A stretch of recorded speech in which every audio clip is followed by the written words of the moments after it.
my first question then, if that works. Yeah.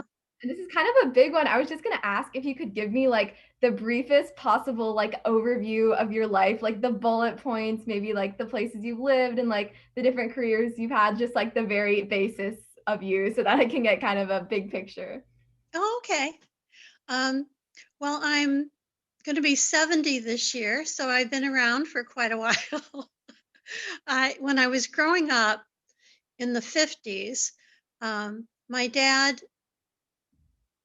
helped start Hertz Rent a Car. So we moved like every 6 months all over the country.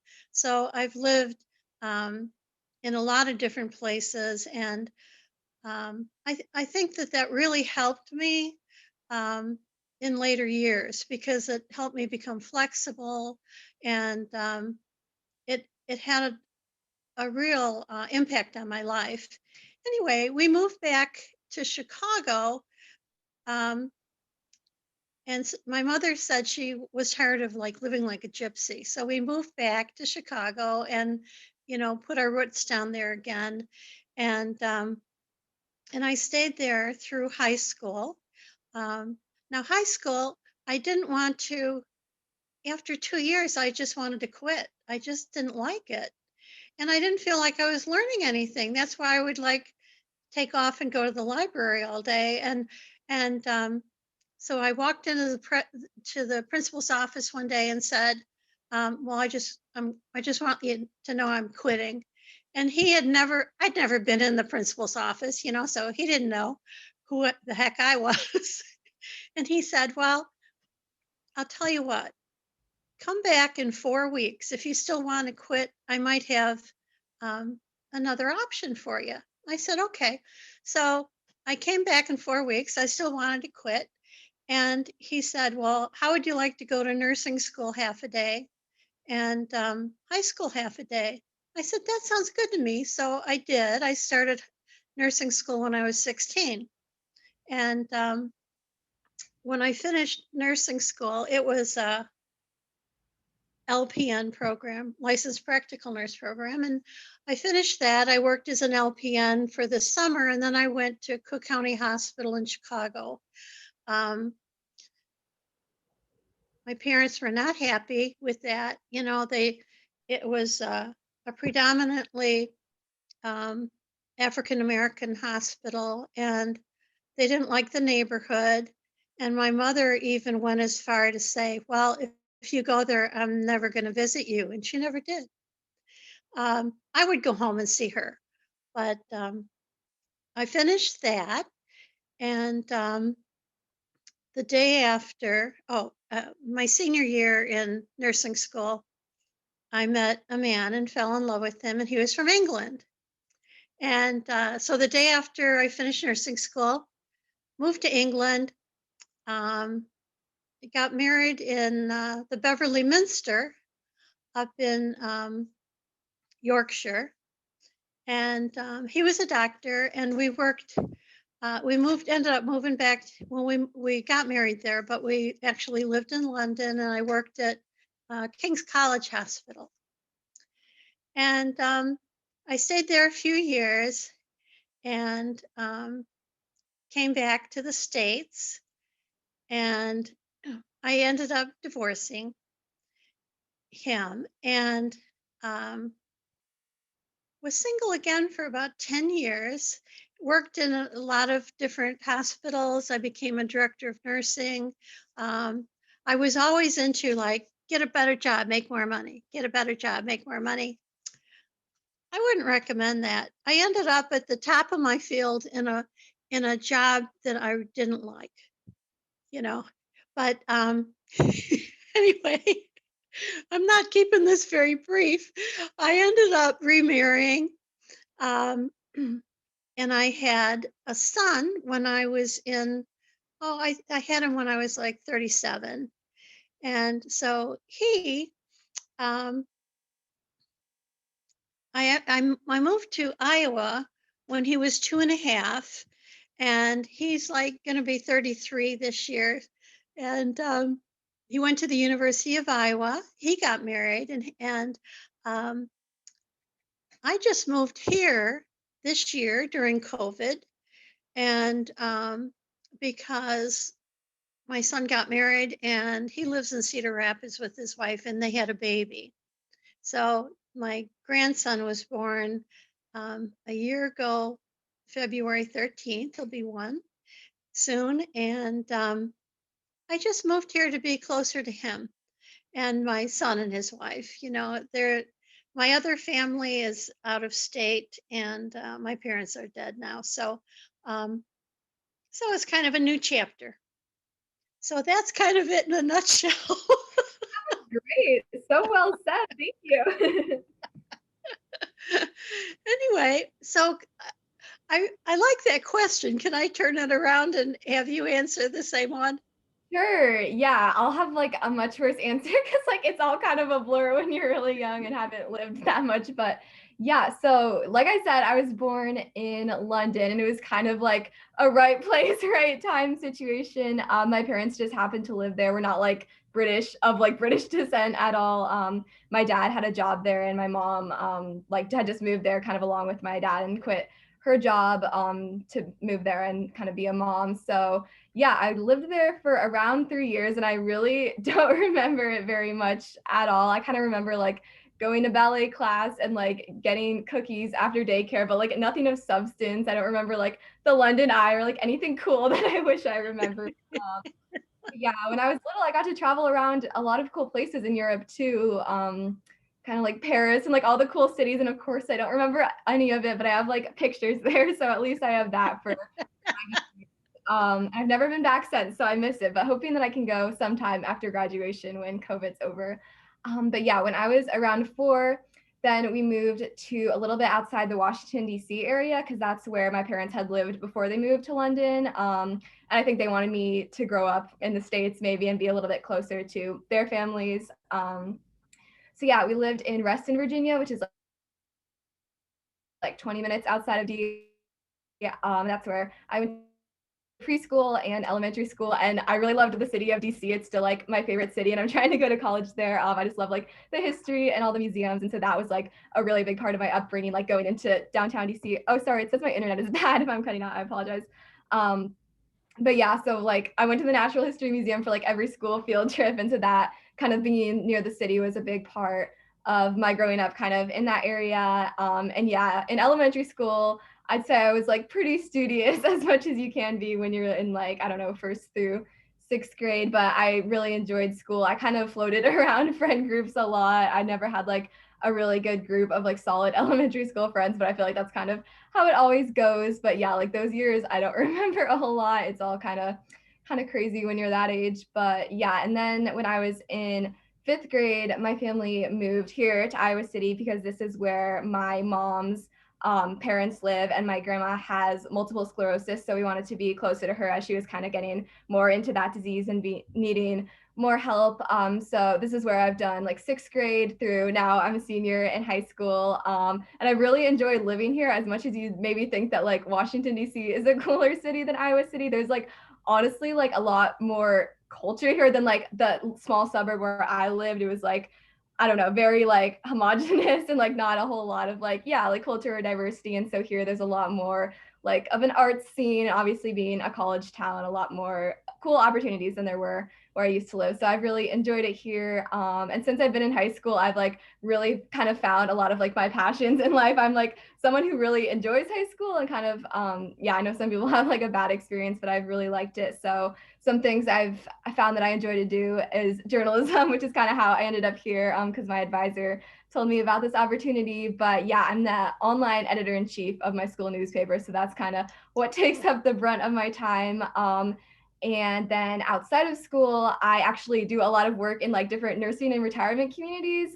Coincidentally, I play clarinet, like I said, in a quartet, and we kind of travel around to like all the different communities around town and we play music. And I also work, like my part-time job is in a retirement home also. So I really love working with senior citizens. And when I'm older, I want to work in some capacity where I'd be able to help out seniors. So those are kind of like, yeah, my big goals. And then I'm also interested in business and marketing. So I do some clubs and internships related to that. And that's something I kind of want to combine those two interests when I'm older. But okay, yeah, that was like very all over the place, but that's a little bit about me. Well, that's really interesting. Um, Now with your quartet, um, do you like arrange your own music or do you just is there a certain kind of music you like to play? It's kind of it's through my clarinet teacher who does like private lessons, and she kind of just like grouped us all together and was like, "Hey, you're like of similar skill levels, I guess." So she kind of comes up with the programs for us and like is kind of our mentor and helps us practice our programs and stuff. But the type of music we play is all over the place. We do jazz, classical, we've done like Irish folk music, like kind of a little bit of everything. We like to keep it seasonal, so we did like a Halloween program earlier in the year, or sometimes we do themes like movie theme and fun stuff like that. So yeah, little of everything. Do you so can your quartet still get together to practice or do you do it over Zoom? A little of both. We've been doing socially distant quartet. I'm not sure. I don't know how I feel about it, but yeah, we get together in like a room with like all the windows open, 6 feet apart, and we have these things called plane masks, which is like a face mask with a hole cut out in it. Like, doesn't do anything. The over under on the effectiveness is a little shady, but we have and I'm vaccinated now because of my job, so I'm feeling pretty safe about it now. But yeah, we didn't get sick, so that's good. That sounds great. I Yeah. know that a lot of high schools have like eliminated their a lot of their art programs, and their music programs and everything. So does your high school support that? Yeah, we have like 3 or 4 different concert bands because there's like so many kids who want to do music. So yeah, there's like a really Wow. big arts program, and they like built a whole band wing. Yeah, they're like very supportive of the arts, which is great. Yeah. Oh, that's cool. Well, I took over I asked you a couple questions in a row. You want to ask another one? Sure. Okay. My next one was I was just wanting to hear a little bit more about your family and then maybe how you feel like your family kind of helped you to become the person you are today. Well, my mother and dad, um, my mother was of Dutch descent, and they have like a really strong work ethic. Um, and my dad was kind of more adventurous. My mom was kind of like real prim and proper, and her favorite thing to say to me was like, "Act like a lady," you know. That was kind of like the number one thing she was concerned about. And now my dad, on the other hand, he was just kind of like a lot more mellow and laid back. My mom, everything kind of had to be perfect, but not always. She was an artist.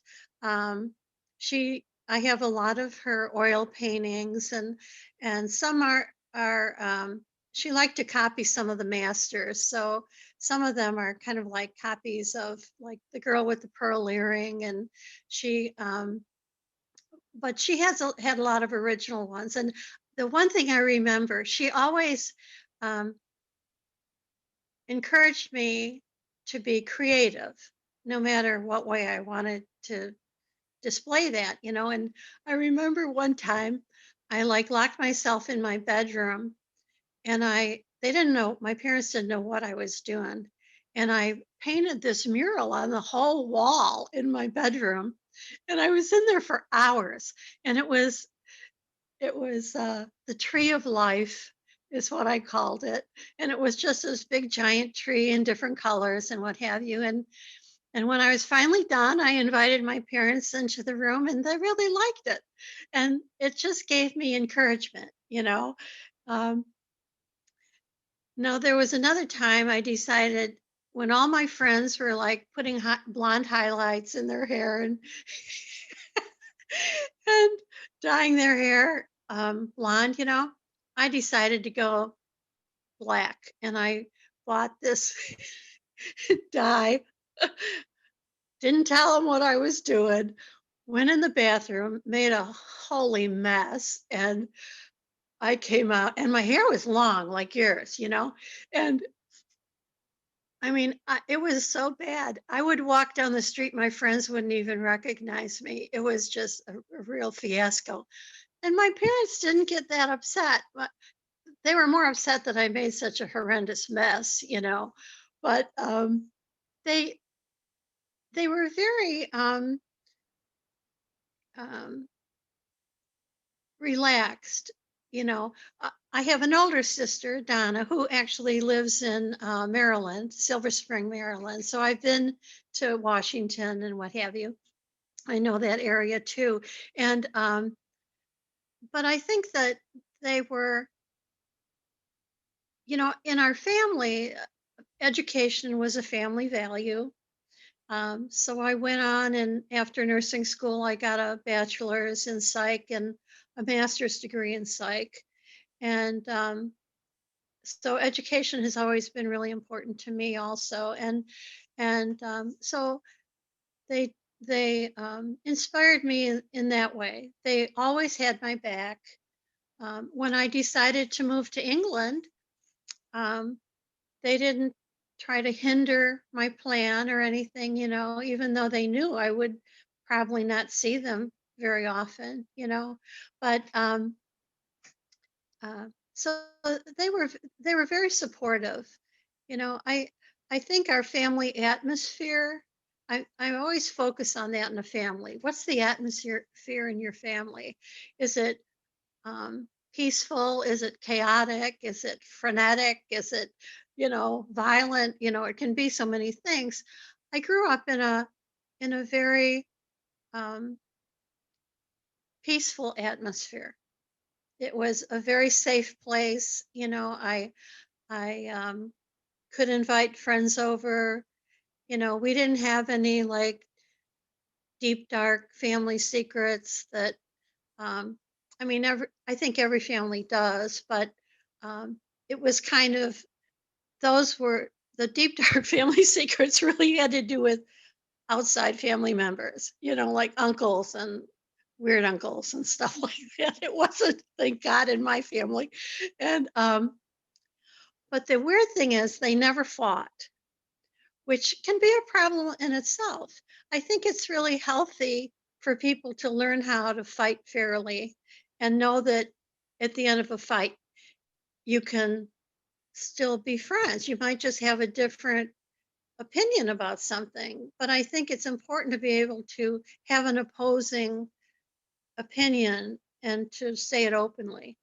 My parents, they just never fought. I mean, and I don't think that's really healthy when I look at it. But okay, that's it. Okay, I love the story about the mural. That's so cute. Oh, um, let me see here.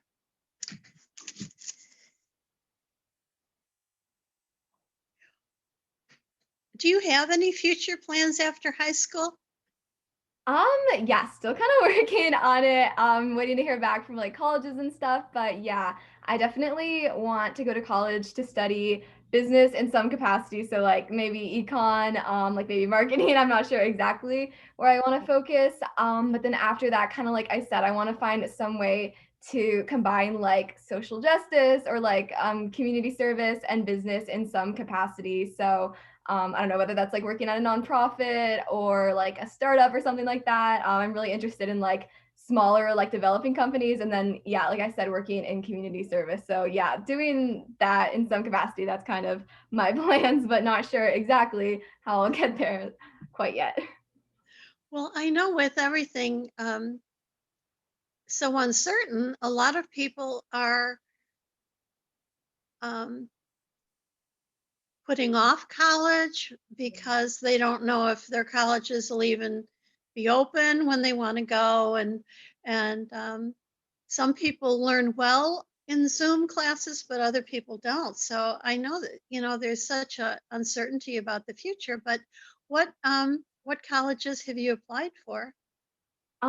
Kind of a lot. I definitely like took the mentality of like the more like the better the chances. But my top choice, contrary to what I said earlier, is Washington University in St. Louis, which is like a really hard school to get into. So we'll see. But I really like the collaborative culture and like the business school there and stuff really resonates with me. But also looking at some places closer to home. So obviously like the university or Grinnell, I really like as well. So yes, lots of options, but hoping somewhere works out.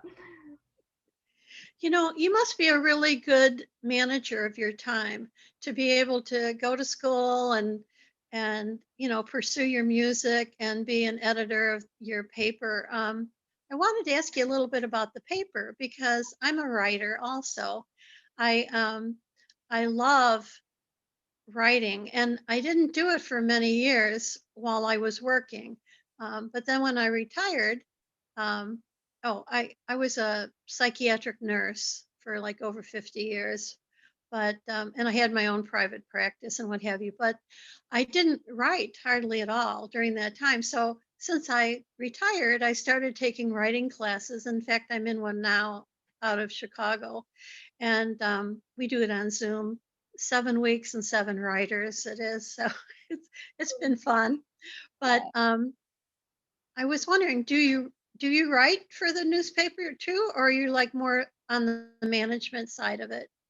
Yeah, I definitely do. I've been on staff for 3 years, so my first 2 years were kinda like the grind years where, like, I had, like, a different assignment every week, and so, yeah, I was definitely working hard more on the writing side of things those first 2 years, and then this year, I'm, I guess, more of, like, the visionary, so, yeah, I really definitely don't write as much as I like to. It's kinda more of, like, the organizational, like, setting deadlines and looking over stuff before it goes up, so I haven't gotten to write quite as much, but still trying to do a little bit of it now and then. And then also explore some different mediums this year just for fun, like trying out podcasting and like video making and stuff before I graduate. Cause I feel like this is definitely the time to do so. So yeah, not as much this year, but in past years, I've been definitely into writing a lot. Yeah. Well, that's great. Cool. Okay. Next one for you. Ooh, okay. You kind of covered a lot of these, but I'm always interested to hear like how my mom and like other family members were when they were like my age or like as students growing up. So, my question for you is kind of what kind of student were you throughout the different phases of your life? Like, I don't know, you kind of mentioned that you wanted to drop out of high school, but were you always kind of, I don't know, like not liking school as much? Did you have a phase where you were like more into school? Well, I love learning. I totally love learning. And I think what made it difficult for me was I mentioned that I moved around a lot when I was younger. And what would happen was I would move to one place and they had already finished a whole section that I hadn't learned. And then I kept learning, and then I'd learn like a section that I already had learned. So I had like big gaps in my education, and which I always felt like I was kind of struggling to catch up because I missed like so much in grammar and math, and it was hard. It was like I was struggling. I managed to be just an average student, nothing great. Um, when I was in high school, I don't know if they still do it, but um, we would take these like competency tests to see um, what direction you were going to go in your future or whatever. So I met with this counselor. I had never met her before. She had never met me. Okay, so I took tests, and she was going to give me my test results and then tell me what I was suited for. And this woman says to me, "Well, I just don't think you're college material." And I was crushed. I was just crushed. And unfortunately, I believed this woman. I shouldn't have. I, but I did. And for years, I thought I was just going to be like nothing. So well, not for that long because I did, I did end up going to nursing school. And, but I actually thought nursing school was kind of an alternative to college. Even though I took college courses and I did really well with them as part of my nursing um, education, it was back in the day when I was in nursing school, it was like they called them diploma programs. You would go for 3 years and throughout the summers, and you would graduate with a diploma. So, after I did that, I decided I was going to take a stab at it, that I wanted to get my um, get my bachelor's degree. I still didn't have a lot of confidence in that area, but I got into because I was a nurse already. I got like free room, board, and tuition to Barra College, which was a women's college in Lake Forest at the time. It was kind of real la ti da, It was it was at the time I went. I mean, it was like every girl had I mean, this sounds so crazy to say now, but everybody had a car and a microwave in their room and TV sets. And that was a big deal back then. I mean, now it just seems funny to say it, but it was it was like it was kind of like a rich school, rich girls school. Anyway, I was the school nurse there. And so that's why I got a free ride. And I loved being there, and I did really well academically. So I thought, and so I whipped through that program in a couple years because I already had college from some college courses from nursing. So I thought, and I really love psych, and I wanted it to be my specialty. So I'm also really interested in social justice, and there was a school, it's still there in Chicago. It's called the Adler University. And that's where I did my master's degree. And I loved it so much. It's like I didn't want to leave. My practicum, well, I started out like part time because I was working full time. And um, you had to, so I just took a few classes at a time. My master's degree took me almost 10 years, but I got really good grades. And you had to do a final practicum with clients. And you could like see them a few times, but if your practicum was over, you could like transfer all your clients to somebody else. But I didn't want to. I thought it would be important to keep the clients until the end of their therapy. So I did. And so it did extend my time there probably by another year. But yeah, it took me 10 years to get my master's, but I kind of regret I didn't get my PhD and just go for the gold. But I did um it was a real learning process throughout the whole thing, and I really did enjoy grad school a lot too. So yeah, it's not, I but over the years, I gained my confidence, and you just learn how to be a better student too. So that was helpful too along the way. That's great. I feel like that's such a movie moment, like the counselor telling you like you're not college material, and then like you just went and proved them wrong. So that's so cool. I know, there's been times when I thought, God, I'd like to hunt that lady down, but she's probably not around anymore.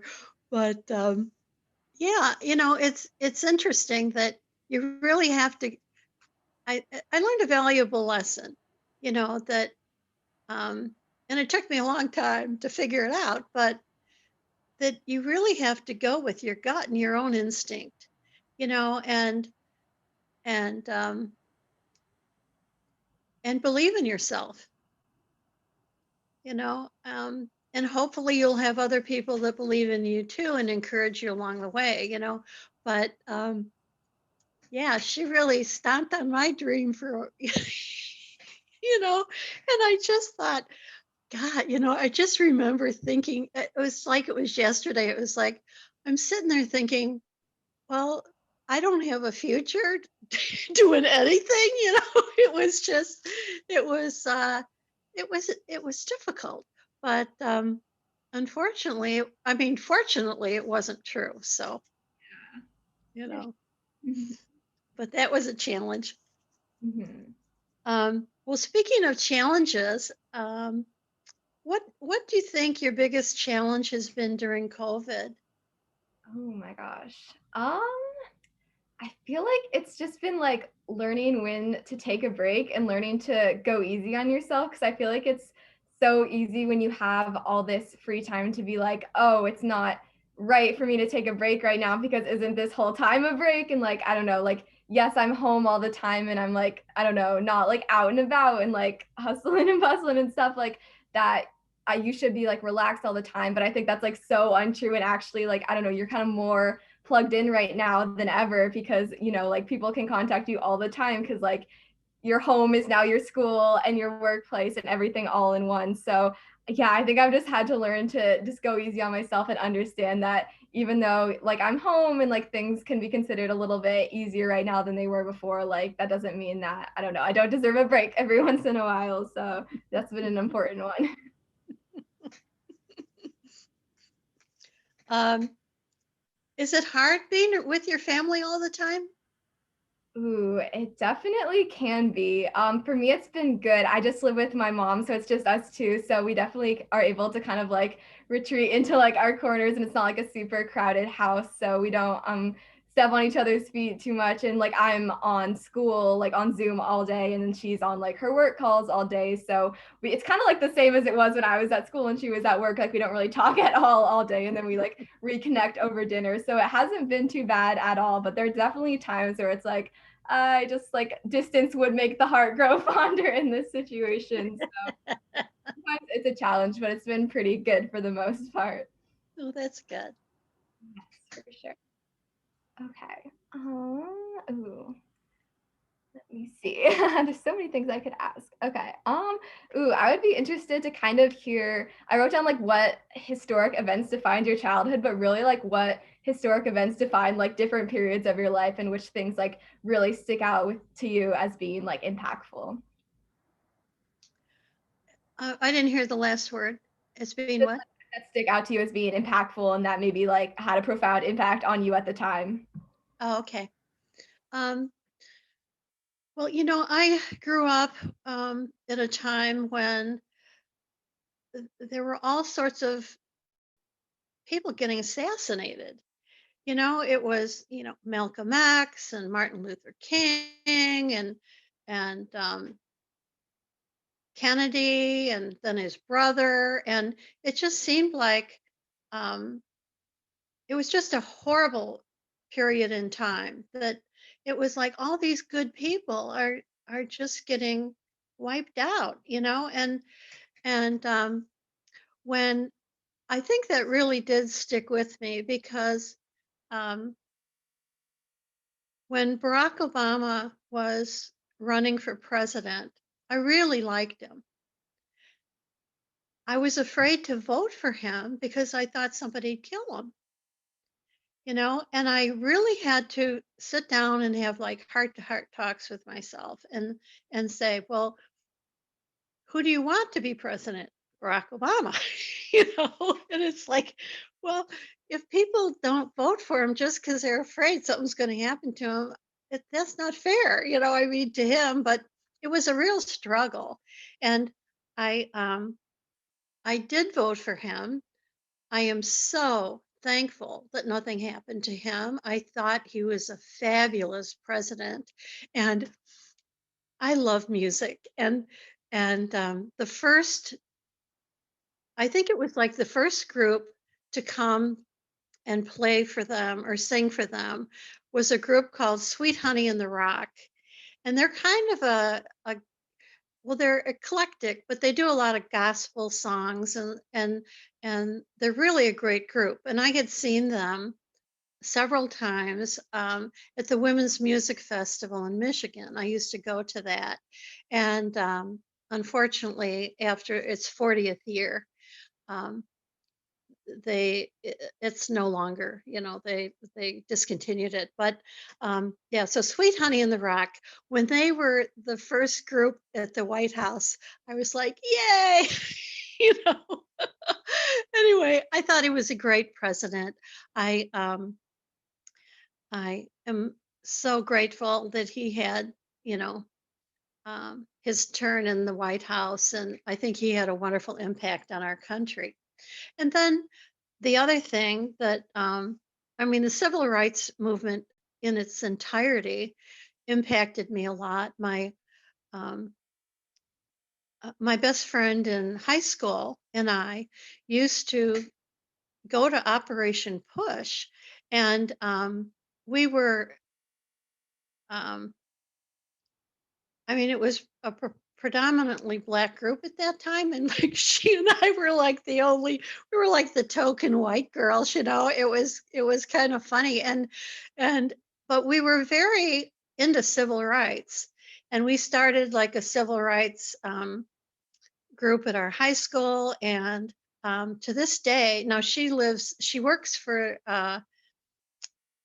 she works um, like for civil rights in Washington actually right now, and she has for several, I mean, a long time. So, um, my association with her, she really got me more involved in it. I don't know if I would have as much on my own, but I was always interested in social justice. Like, um, I'm a firm believer of healthcare for all, and I've been fighting for that for years and years and years. We're getting closer, but I don't know if I'll live to see it, but I hope so. Um, and the other big event that impacted my life was 9/11. I had started a brand new job the morning of 9/11. I lived in Bellevue, Iowa at the time, and I got a job in Cuba City, Wisconsin as a psych nurse. The first um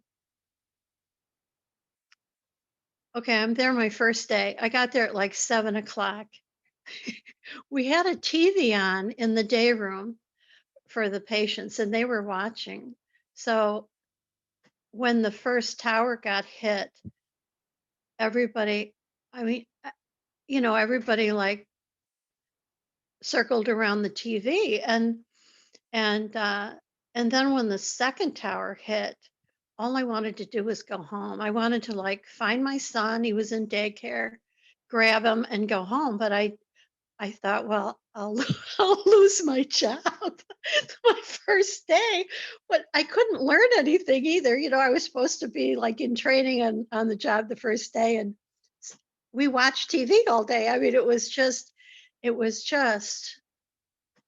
unbelievable. And then the impact that had on me, I mean, other than um, the tragic loss and knowing that our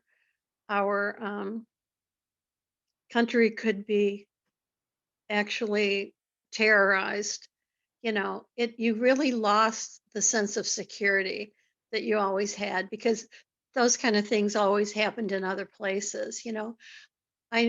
Since you lived in London, but you were probably too young to remember that when I went over there in the 70s, there were still a lot of buildings bombed out from World War II. I was really shocked, because you read about world wars and terrorism, and you see it on, what's happening on TV, and you but if you don't experience it up close and personal, it's almost like unreal. So 9/11 put a real a realness to it, terrorism that I don't think any of us had really experienced before, and unless you were from a different country, or um, um, and it made me kind of, I guess I like kind of paranoid. I kept thinking after that they were kept talking about, oh, there's going to be more attacks, more attacks. So you kept kind of like wondering what was going to happen next. I it made me frightened. I'm not paranoid like clinically paranoid, but it made me frightened after that anything could happen, and so that was a big event. And then living through the last 4 years with Trump, I never ever thought that I would experience that craziness that went on. That our whole system.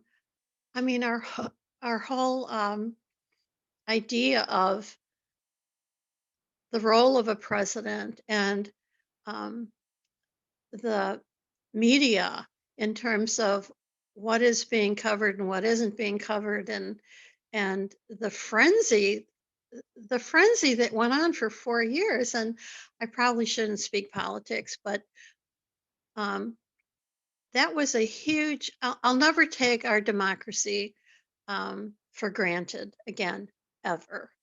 And I just hope that history never repeats itself. And um, it was just talk about a dangerous time. Oh my God, you know. and and after um, even after the election, it was still like so turbulent.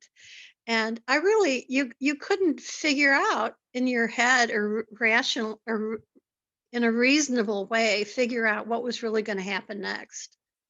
It was just chaos. And when the dust finally settled for now, and it was the very recent past, I think a huge weight has been lifted off my shoulders. I feel like more confident that um, things will go in the right direction. So I'm happy about that. But so those are the things that influenced me. That's so interesting. Thank you for sharing. So, um, when COVID is over and you can travel anywhere, where would you like to go and why? Do you want to start, Alex? Take some Sure. time to think. Yeah. I want to go to Europe so bad. How will I afford it? That's a secondary concern. But yeah, I would just love to go back there and visit kind of where I grew up when I was really young, and then also go to like Italy and Paris and just all these places that I've been but don't remember. Yes, that's it. Well, I'd recommend Italy. Italy is absolutely beautiful, just beautiful. Um, well, I've traveled around a lot, but I I'm happy. I just got my real ID card, with the little gold star in there on my driver's license. So I probably will stay in the States, but I have a friend in Maine. Um, I'd like to go visit her, and she has an organic farm up there, and I haven't seen her for a while, so I think I'd like to go there. And I also have I'd like to go to Canada. Canada is really like Europe, and it's close. I've been there before, and it's so European. I mean, if you go to Montreal or Quebec, um, it's just like being in Europe, really. Um, and I have a friend in um, Vancouver. Um, he lives in Qualicum Beach, and so I think I'd like to visit him. I like to travel a lot. How about you, So, Paisley? thanks. Where do you want to go? Oh my goodness, that's a hard question. I think I'm interested in going to Australia. Seems Ooh. like a really cool place. Lots of wildlife, Sydney Opera House. Seems like there's a lot to do. When Okay, I lived in one. England, there was I used to meet people from New Zealand. They used to come to London to work quite a lot, and Mhm. and I always thought New Zealand would be a great place. Also, Australia Yeah, is high on my list. yeah, I've heard good things about New Zealand too. Might have to stop at Yep. both places. Yeah. If you're making that long flight, might as well, right? Yeah, you're close. It's very close. All right. What do you do to plan on staying strong to stay strong during COVID as well as after COVID? Sorry, can you repeat that? It cut out for me. Yeah, you're good. What do you plan on doing to stay strong during COVID and after?